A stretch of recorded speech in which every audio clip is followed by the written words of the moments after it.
মুর্শিদাবাদের অতিরিক্ত জেলাশাসক দীননারায়ণ ঘোষ আর্জি জানাচ্ছেন সাধারণ মানুষের কাছে, যারা ঘর ছেড়ে চলে গেছেন তাদের কাছে, যে আপনারা ফিরে আসুন।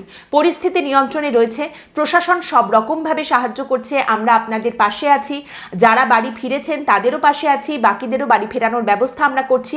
রিলিফ কিট তুলে দেওয়া হচ্ছে, তারই সঙ্গে কমিউনিটি কিচেন চলছে, কোনো অসুবিধা হবে না, আপনারা বাড়ি ফিরে আসুন।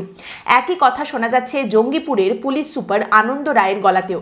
তিনিও বলছেন পরিস্থিতি এখন নিয়ন্ত্রণে, নতুন করে কোনো অশান্তির ঘটনা ঘটেনি। যারা ফিরে এসেছেন তা বাদ দিয়ে আরও যারা ফিরে আসবেন তাদের ফেরানোর ব্যবস্থা করা হচ্ছে। আপনারা আতঙ্কিত হবেন না, ভয় পাবেন না, সকলে ফিরে আসুন, প্রশাসন আপনাদের পাশে রয়েছে।